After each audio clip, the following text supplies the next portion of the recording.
Now, when I'm talking about 500 crore kind of project, so definitely we cannot ignore the risk because small 1% risk itself is a big amount. 1% of 1 crore is 1 lakh, right?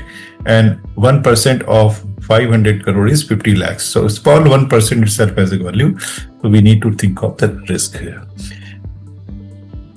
Now, let's show. Now, the risk originates from the wide range of known and unknown causes. Something is known; it may happen. Right now, it is a rainy season. Clouds are there. It might rain. Means it is a known because it is a July, August, September month. We know that is going to happen. But maybe in the winter time or maybe January, February happen. It is called unknown cause. May happen outside the business environment. Risk development is indicated by a trigger condition. Something triggers, then only risk will be there. You're just thinking risk, but if it started drizzling, means rain is going to start. So it means trigger was there, started drizzling, cloud started forming and all. So that is called trigger condition. Risk may be positive and risk may be negative. Usually the risks are negatives, that is called threats. But I'll tell you their risks are positive also. And what is the meaning of that, we'll tell you later on. But usually we say threat is a negative, risk is there. If the risk becomes an issue, you must act. Risk, you have written, it might rain. It might rain was a risk. It has started raining, means the same risk has become issue. Started raining has become issue, and if it is there, then there has to be contingency plan, and you must act on that. So therefore, there is a very, very close relationship between the risk and issue. So whenever the issue is there, you need to act it. Otherwise, this is just an idea that it may happen, something may happen. You're writing on a risk. Yes, you can leave it now. The risk could be a business risk also, represent on the opportunity for gain or loss, and therefore you should also make a project risk management. Is something you make to systematically maximize the probability of positive events and minimize the probability of the consequences of the negative. So what you are trying to say, you are making a document, some process document where you are trying to write it, how to maximize the probability of the positive risk.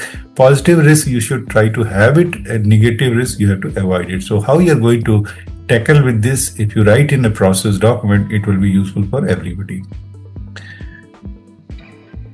A project uncertainty increases.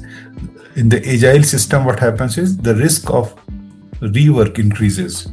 In adaptive life cycle, use the smaller increments of work to enable the feedback and progressive evaluation. What is the meaning of this one is, when you're having an agile one, right? In agile cycle, smaller increments you are giving it. So when the risk is big, so you are trying to resolve the risk on the sprint by sprint. Like one sprint, some small risk will be there. You are trying to resolve it. Then again you're going to the next one, again resolving. So in agile you have a less risk, but if you are having an end-to-end, if you look at, there will be a heavy risk. So this is the difference between the normal waterfall and agile method. Now, it depends upon company to company, how you're going to tackle it. How you describe the organization risk appetite. See, a startup company may not have a proper money and all. Their risk appetite may be low, but a matured company, they may be having a lot of fundings and all. If risk is there, they can take the risk of that. So therefore, case to case basis, company to company, you have to look at what is your risk appetite, and there are three more things about that, almost the same thing. Your risk seeking capability, your risk neutral capability, and your risk adverse compatibility. Basically, these all are linked with the risk appetite. Overall, what is your risk appetite? And if risk appetite is less, you need to take care very, very closely. If it is more, then you can take it casually also. The risk threshold is tied to individual or organization appetite. So based on appetite, you can have a threshold, some limit. You can say if limit is crossed, then only I will take the action on that. So for example, if your project is getting, the cost is getting increased by 5%, you say my appetite, my threshold is 5%. Till 5%, I will not be worried. If the project cost is increasing more than 5% or delay is more than 5%, then I will act it. So this is called you should know your limit also, because there will be a variation, and then you should know what is limit. If it is crossing, then only you have to act it. So again, depends on company to company. This is normal. Which criteria determines inclusion in the risk register? So usually what you should do, you should make a risk register where you should write, I will show you what is the risk register, everything you have to mention in the risk register.